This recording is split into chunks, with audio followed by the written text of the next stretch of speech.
Put some on!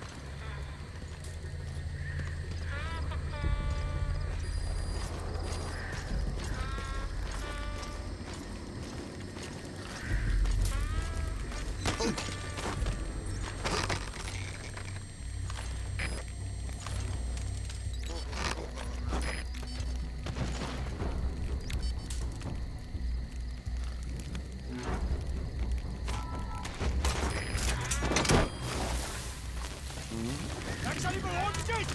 Wat is er niet?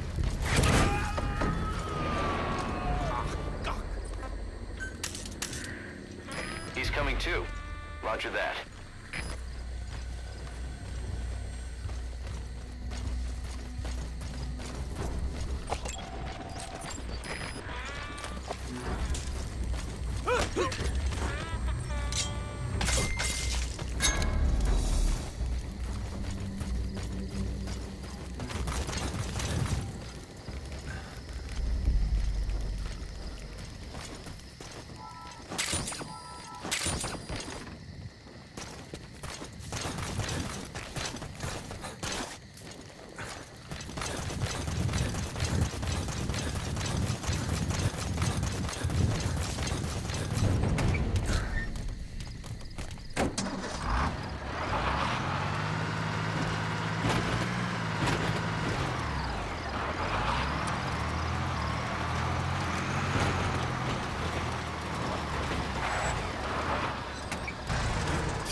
Roger.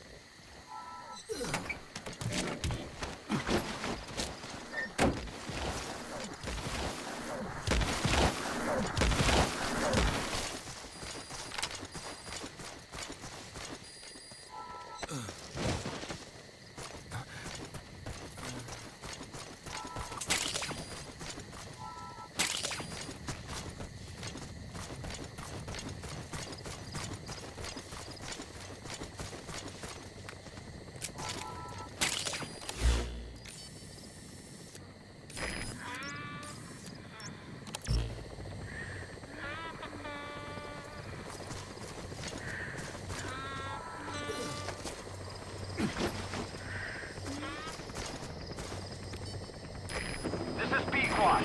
Arriving shortly at LZ.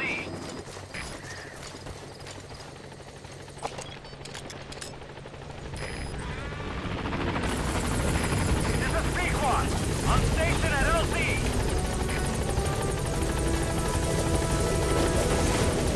Confirmed extraction of both targets. Boss, on behalf of all the Diamond Dogs, thank you.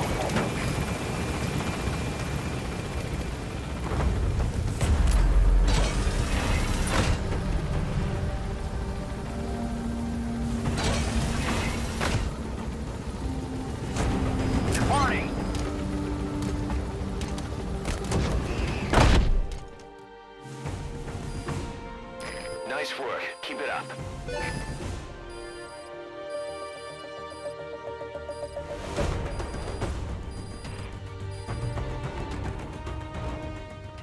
Mission complete, boss.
One of the job offers we received concerns me. There's a PF commander who's been talking big about getting into the nuclear arms trade. This could be connected to that yellow cake. And there's another contract I'd like you to handle. It's a wet job, but we need to divert Cypher's attention. Check the mission list for the details.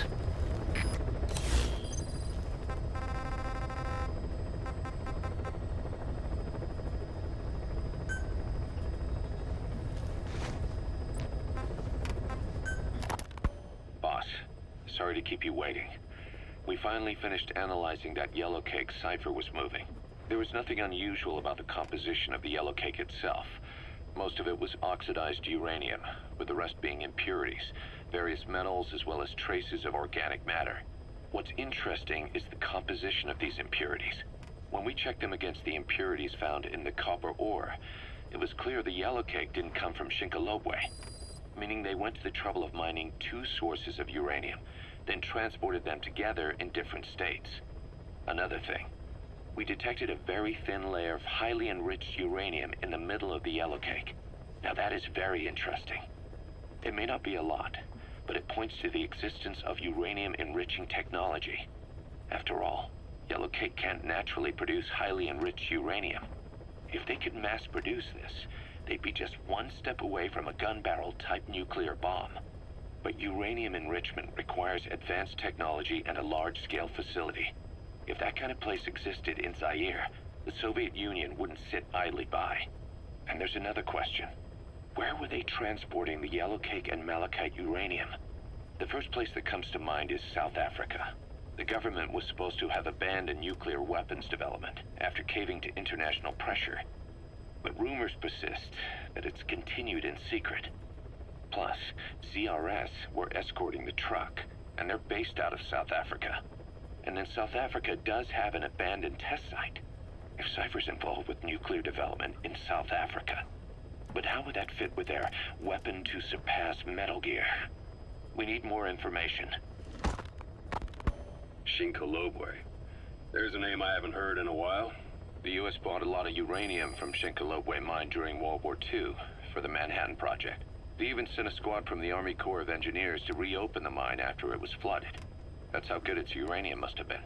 With that, the world's first nuclear test was a success. Shinkolobwe uranium might have been used in the Hiroshima and Nagasaki bombs too.